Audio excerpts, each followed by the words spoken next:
Puji Tuhan, Shalom, Assalamualaikum warahmatullahi wabarakatuh.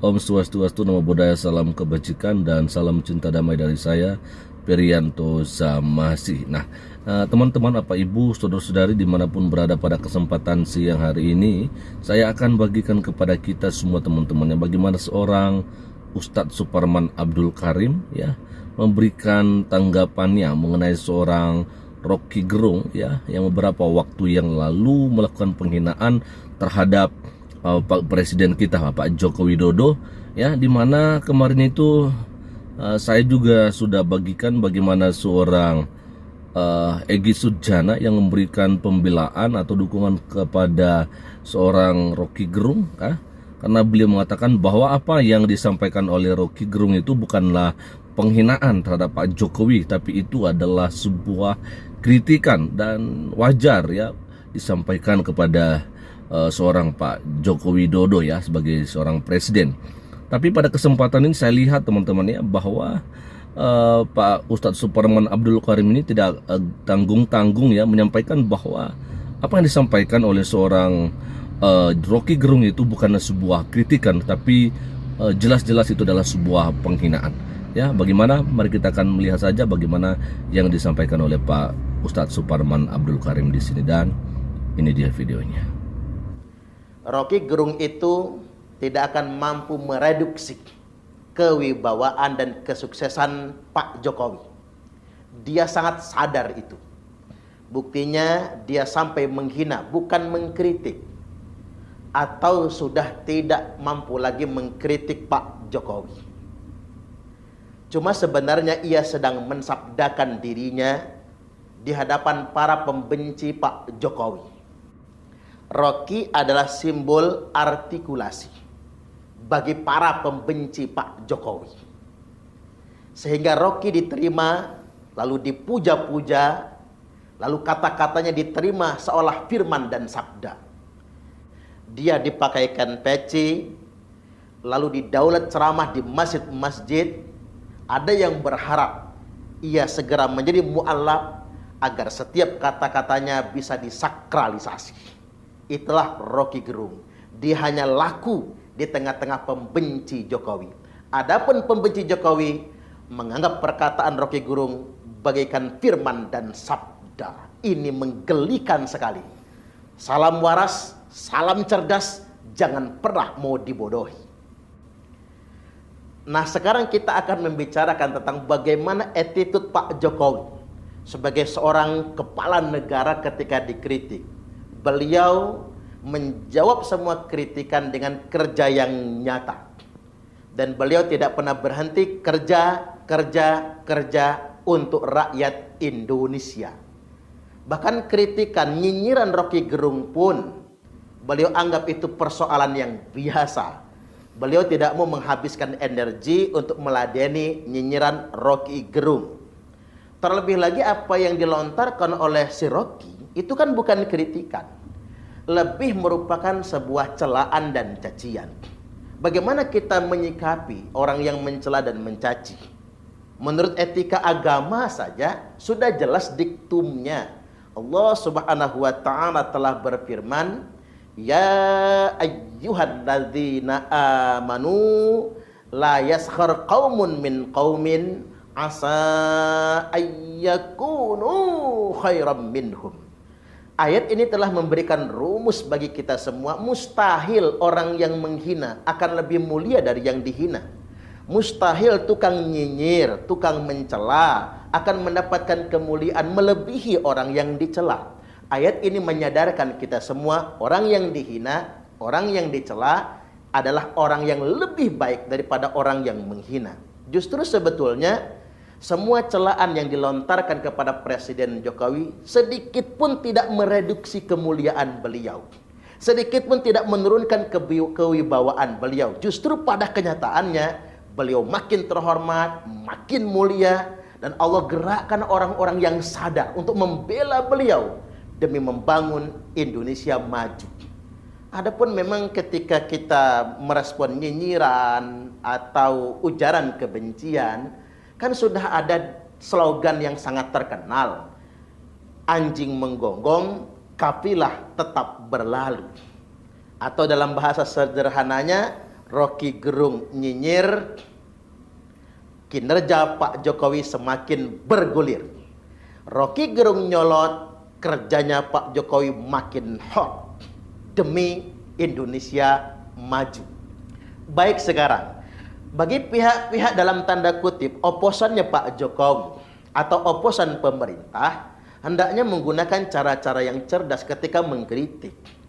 Kita sedang menghadapi era Indonesia maju. Tagline perubahan sebetulnya sudah tidak tepat untuk di-endorse sekarang ini. Ketika kita menyebutnya reformasi kembali, restorasi kembali, atau perubahan yang diinginkan, itu justru merupakan sikap kembali ke belakang. Cara berpikir yang terlambat sebetulnya. Karena kita sedang melangkah maju. Indonesia hari ini tidak membutuhkan perubahan kembali. Kalau perubahan itu kita maknai membongkar yang ada, merubah yang ada, artinya kita akan mulai dari nol lagi.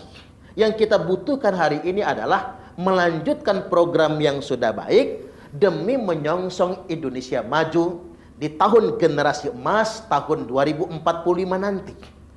Nah, yang paling pantas untuk ini semua adalah sosok pemimpin yang sanggup melanjutkan program-program Pak Jokowi sekaligus juga membawa Indonesia maju. Artinya memang melanjutkan program Pak Jokowi ini bukan cuma gimmick. Kan ada nih yang mengendorse Pak Jokowi, seakan-akan dekat dengan Pak Jokowi, seakan-akan dia punya kemampuan melanjutkan program Pak Jokowi, tapi gimmick. Kelihatan betul ini cuma gimmick saja. Pada kenyataannya belum tentu dia akan melanjutkan program-program yang sudah baik ini. Bagi anak muda Indonesia, yuk kita semua melangkah maju. Kita semua berkompetisi untuk menjadikan Indonesia negara besar. Coba kita tinggal melanjutkan apa yang sudah berjalan hari ini. Setidak-tidaknya dalam penilaian saya sebagai masyarakat biasa, ada 5 hal di antaranya bukti kesuksesan Pak Jokowi. Saya nyebutnya ini di antaranya, berarti masih banyak lagi yang lainnya. Anda bisa menyebutkan yang berikutnya dan yang berikutnya nantinya. Yakni yang pertama, pemerataan pembangunan. Dulu Jawa sentris, apa-apa yang dibangun di tanah Jawa, di Pulau Jawa. Hari ini Presiden Jokowi telah mampu melakukan proses pemerataan pembangunan. Sumatera dibangun, Ibu kota Nusantara dibangun di Kalimantan, Papua pun dibangun. Tidak ada yang merasa dianaktirikan. Ini sungguh luar biasa. Indonesia dihadapkan dengan masa lalu, di mana kita punya persoalan infrastruktur yang mendasar. Ranking infrastruktur kita ranking ke-50 dari semua negara yang ada di dunia internasional. Sedangkan konektivitas jalan raya menempati ranking yang ke-109, saking buncitnya. Melihat data dan fakta ini, Pak Jokowi habis-habisan mengerahkan segala daya upaya untuk membangun infrastruktur demi menyatukan Indonesia. Ini pertama. Yang kedua, kebijakan hilirisasi dan pembatasan impor. Ini sungguh luar biasa. Beliau melarang ekspor bauksit, ekspor batu bara, ekspor nikel, ekspor minyak kelapa sawit. Jadi jangan lagi bahan mentah yang kita jual ke luar negeri. Yang kita ekspor adalah barang setengah jadi atau barang jadi. Dan Indonesia sangat diuntungkan. Dan keuntungannya ini untuk kesejahteraan rakyat Indonesia. Dan beliau dengan tegas melakukan evaluasi terhadap impor. Makanya banyak sekarang yang ngakal-ngakali impor, ditangkap kejaksaan, ditangkap KPK dan lain sebagainya. Gunakan produk dalam negeri. Kemudian yang ketiga, dunia internasional mengakui Indonesia adalah negara tersukses dalam bertahan terhadap goncangan COVID-19. Kemudian yang keempat, karena beliau adalah pemimpin sipil, karakteristik seorang sipilnya sangat dominan sekali. Ini ditunjukkan kemampuan beliau membangun harmoni, merangkul lawan menjadi kawan. Selama ini kita dihadapkan dengan fenomena ketika orang berkuasa yang nggak milih dia dikucilkan, lawannya dipukul. Kita sedang dihadapkan dengan pemandangan yang sangat menakjubkan. Betapa Pak Jokowi dengan jiwa besarnya, dengan kepemimpinan sipilnya, mampu merangkul lawan menjadi kawan. Itulah mengapa kita sangat menginginkan sosok Ganjar Pranowo yang siap melanjutkan Pak Jokowi. Karena beliau memiliki kesamaan sifat. Siapapun tidak dianggap lawan, tapi siapapun dianggapnya sebagai teman untuk bekerja sama demi membangun dan membesarkan Indonesia. Artinya memang untuk membangun Indonesia harmoni butuh keteladanan dari sosok presiden untuk merangkul beragam macam perbedaan. Sehingga kita akan masuk ke era Indonesia maju, di mana kita dihadapkan dengan warna baru kebangsaan kita. Walaupun berbeda suku, berbeda agama, berbeda budaya, kita tetap menyatu dalam satu Indonesia. Ini ciri negara maju, inilah ciri negara besar. Dan kemudian yang kelima, Pak Jokowi secara pribadi telah memberikan keteladanan, harmoni antara beragama dengan bernegara. Beliau adalah sosok pemimpin yang nasionalis, tapi di saat yang sama beliau adalah pribadi yang sangat religius. Antara nasionalisme dan religiusitas dipadukan dalam satu karakter seorang pemimpin. Inilah yang kita cari demi Indonesia maju. Ayo kita semua optimis. Mari anak muda Indonesia song-song tahun emas generasi Indonesia 2045. Mulai dari sekarang kita bekerja untuk Indonesia. Oke Bapak Ibu Saudara-saudari, jadi kita sudah mendengarkan ya apa yang tadi disampaikan oleh Pak Ustadz Suparman Abdul Karim. Saya setuju ya teman-teman ya. Jadi bahwa apa yang disampaikan oleh seorang Rocky Gerung itu bukan semua kritikan ya, tapi itu jelas-jelas penghinaan gitu ya.